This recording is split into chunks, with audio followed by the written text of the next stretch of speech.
En el nombre del Padre, y del Hijo, y del Espíritu Santo. Amén. Ven, Espíritu Santo. ¿Qué tal, hermanos? En el Evangelio de hoy nos encontramos con Jesús, que realiza un milagro tremendo, porque introduciendo sus dedos en los oídos de un sordo que apenas puede hablar y poniendo su saliva en la lengua del sordomudo, hace que esta persona, pues de repente sea capaz de escuchar y que se le suelte la lengua, ¿no? ¿Y qué es lo primero que hace? Pues alabar a Dios. Pese a que Jesús lo ha apartado de entre todas las personas, incluidas aquellas que habían intercedido por él para que le sanara, pues y pese a que le dice que por favor que no diga nada, esta persona no puede reprimirse. Algo ha pasado en su vida, alguien está pasando en su vida, que hace que él pues se traduzca toda su vida y lo que está viviendo en una alabanza enorme a Dios, y empiece a gritar por todas partes lo que le ha pasado y quién le ha sanado, quién le ha curado, quién le ha salvado. Para entender realmente que además de que esto no es una parábola, sino un milagro que realmente sucedió, para entender qué es lo que Dios está queriendo decirnos con un signo así, la Iglesia acompaña este Evangelio de la semana 23ª del ciclo B con una serie de lecturas. La primera hace referencia en Isaías al modo de ser de Dios. Dios es el creador, pero además, sin entrar en este domingo en los motivos por los cuales la creación se encuentra un poco rota, los motivos por los cuales hay sordera, hay ceguera y cojera, pues aparece Dios no solo como el creador, sino como el restaurador. Él no está contento con que la creación tenga algo que nosotros también detectamos, y es que está un poco rota. En ella hay violencia, en ella hay objetos que están diseñados para la perfección, pero que no funcionan perfectamente. Se te mueren los setos, los animales te pican, pierdes la audición, y Dios se manifiesta a sí mismo como aquel que es capaz de recrear, ¿no?, todas las cosas. No sé cuántos milagros de este tipo has visto en tu vida, pero igual los has visto. Desde luego, en el verano muchas veces accedemos con mucha más facilidad a la creación. Accedemos con mucha más facilidad, mejor dicho, al campo, porque siempre estamos en la creación. ¿Para qué engañarnos? Si estás en un cuerpo, estás en la creación. Y entonces es muy bonito cómo Dios se manifiesta así, como alguien, aunque nosotros en esta vida no hayamos visto nunca a un cojo capaz de recuperar su andar de manera milagrosa, pues al mismo tiempo, ¿por qué no?, tenemos esas constantes de la anatomía que permiten a los médicos curar y esperar que un determinado cuidado, ¿no?, vamos a dejar que pase el coche, que si no me voy a despistar, a una operación le siga una determinada curación. Esto es porque el cuerpo tiene unas leyes, como los tiene pues el campo y sus estaciones y todo. Hasta luego. ¿Qué es bonito de todo esto? Pues que en esa primera lectura de Isaías, además de una rotura, vamos a decir, en los seres inanimados, y también, pues, además de esos defectos en los miembros físicos, que entendemos que no tiene por qué haber en ello ningún mal, la hiciste, la pagas, escuchamos cómo Isaías en ese momento, en esta especie de himno, de canto, de promesa de Dios, que se introduce de manera poética, y es que en cierto modo yo creo que no hay otra manera de expresar verbalmente cómo es Dios que poéticamente, y si vemos los actos de Jesús son todos muy poéticos, y así fueron recogidos muchas veces. Pues además escuchamos cómo va dirigido no a unos cualquiera, sino a unos cobardes.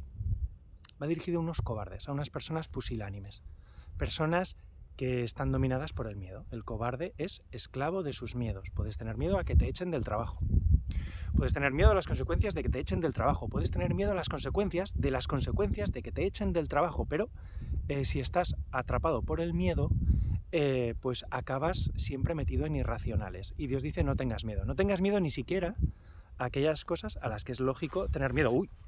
Una serpiente, pues es normal tener miedo, ¿no? bueno, pues pase lo que pase, Dios te dice no tengas miedo. Y ahí viene la promesa en Isaías, ¿no? A los cobardes, ¿qué les promete? Valentía.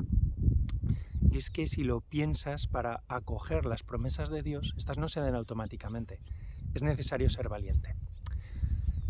Este tipo de cambio es un cambio moral. Es decir, los contrapesos del corazón empiezan a amar bien, empiezan a unificarse. Y esto es un milagro aún más grande que si aquí de repente Dios hiciera yo así y apareciera pues la antigua ermita de la Virgen de Alfindén en lugar de la nueva. Pues es un poco difícil. Y sin embargo, el cambio del corazón pues es algo que Dios promete. Y al cobarde lo quiere hacer valiente. ¿Por qué? Pues porque solo los valientes pueden parecerse a Jesús, que es la finalidad de todo esto. Pero no nos anticipemos. A aquellos que ven y que vemos las obras de Dios, que lo ha creado todo, que lo recrea todo, que lo quiere restaurar y que además pues detectamos como Dios muchas veces en los momentos de tristeza nos da consuelo, nos da valor cuando lo necesitamos. Cuando no tenemos ganas, se lo pedimos y el Señor nos las da, porque nos da amor por las personas a las que debemos servir. Nos da paciencia en la enfermedad, nos permite pues también tener alegría en momentos incompletos. ¿Te has dado cuenta, Dios, en cosas que todavía no están completas?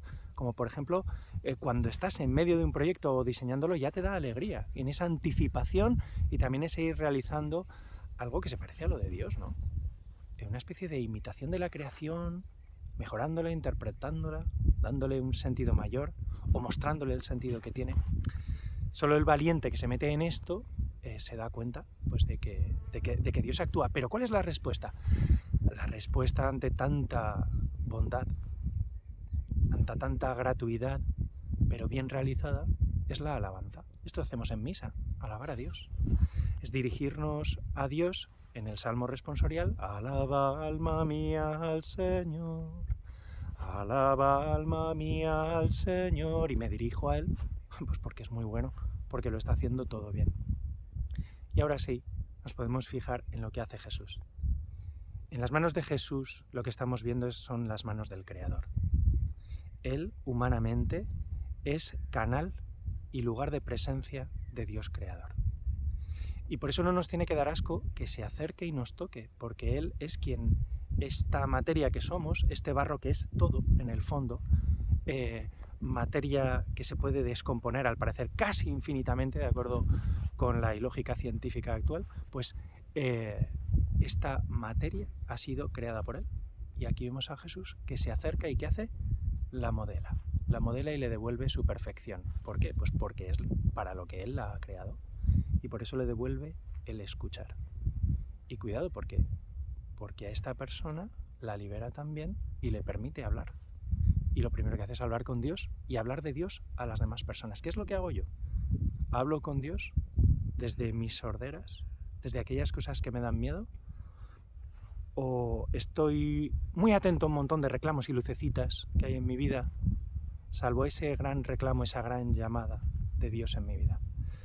Bueno, lo cierto es que esta persona ha necesitado de los demás para que intercedan por él. Y es que un sordo muchas veces no se da cuenta de sus sorderas. Pero cuando llega el momento de la verdad, Jesús lo aparta de aquellos que le han servido hasta ahí. ¿Por qué? Porque el acto creativo es un acto personalísimo, persona a persona, cor ad cor loquitur. El corazón habla al corazón. ¿Por qué? Pues porque está hecho a su imagen y semejanza y le devuelve la dignidad y le hace escucharlo. Esta persona es probable que no obedeciera a Jesús de la alegría que llevaba y entonces se pusiera a decir, bueno, es que este hombre todo lo hace bien, pero al mismo tiempo ya le ha sido devuelto un lugar de relación con Dios, ¿no? Que es lo que él no tenía y no lo sabía.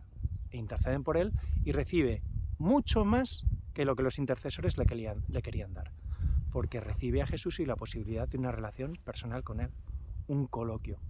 Además, fijaos cómo esta saliva es como ese modo en que el barro debe ser humedecido para poder confeccionarlo y seguir la lógica de Dios. Y es que el Logos quiere imprimir en ti todo su arte, ¿no? Pone en ti todo su arte al crearte. Esta persona está quedando restaurada.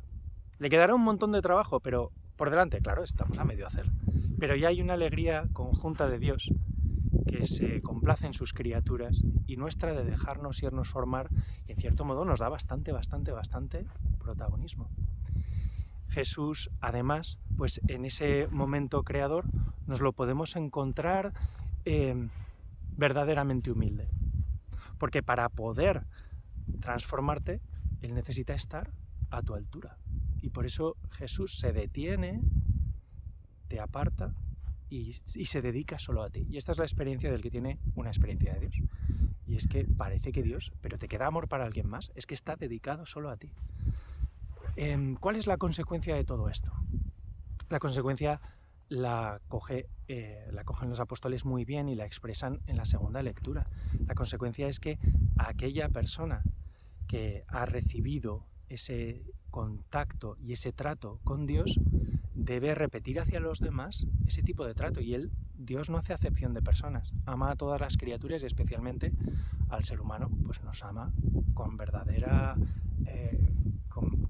amor divino, sin límites, pues, y quiere poner en nosotros el amor que el Padre le tiene a Él, para que nosotros nos queramos así.